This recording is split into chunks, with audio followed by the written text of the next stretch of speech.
about taking long car trips with babies. Now, there's a lot of things that you can do in preparation and then on the day of to make it a lot smoother and easier than it would have been if you weren't as prepared. So I hope you enjoy these tips. Number 1, travel at night if you can. It is the easiest thing that you can do. If you're worried and you could somehow make it work by driving in the night, I would do it. Now, if you're driving during the day, I would also recommend someone sit in the back with the baby. It's just much easier that way. I have a Chevy Cobalt, and my husband's 6'4", and I was behind him, and my daughter was behind the passenger seat. It was a little tight, but it was definitely worth it in the smoothness of the trip. So when you're packing the car, I would recommend using a lot of bags. Now, when you do it this way, you don't lose things as much. I would have like a snack bag, an electronics bags with chargers, a diaper changing bag, just a bunch of separate ones to where you know what you're grabbing for, because it might be all throughout the car.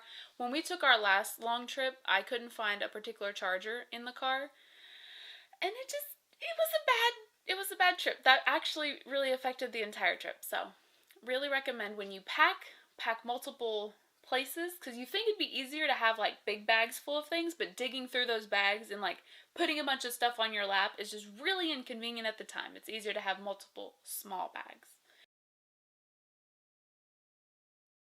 Now, when you're trying to keep your kid entertained on those long drives, it's great to have a variety of toys. Not like a ton, but each one has like a different sound, a different texture, a different function. Same goes with snacks. Try all kinds of little different kinds of snacks. Crunchy, chewy, slimy, like whatever, just to keep it changing throughout the trip. Music. So play all kinds of different genres of music. You can do classical, rock, hip-hop, Disney, whatever you want to do. Having a nice change of pace in the sound of the car is really great. It definitely can help distract them if they're starting to get really agitated, to change the feeling in the car. Be prepared for obstacles and delays. They happen in the most inopportune times, so make sure you have enough diapers, formula, snacks, energy drinks, all the good stuff, just in case it happens. We had a delay on our last trip that was about 2 hours, and I'm glad we had enough of everything, but make sure you do. You're not like running low on wipes to where you're like, we can make it home. No, just grab that one extra bag of wipes. Do it for yourself, please. Taking regular breaks is a really important part of having a smoother trip in general. If you give your child more opportunities to stretch out, relax, change them as needed, it can be a lot easier to get through those chunks when they are stuck in the car. Because they do get agitated and fidgety, and it is difficult. But having regular breaks can be more beneficial than trying to make it as long as you can before you take a break. That was my husband's idea, to start with like, we'll just go as long as we can until she gets agitated. And then the downside of when you do it that way, you might not be near a rest stop or an exit and you're stuck.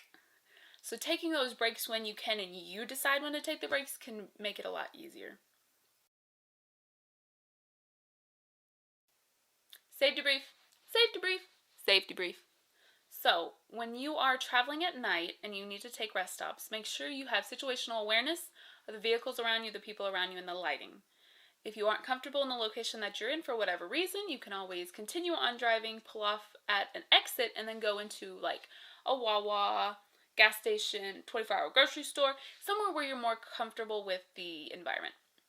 Never put yourself in any kind of situation, because those just don't end up ending well.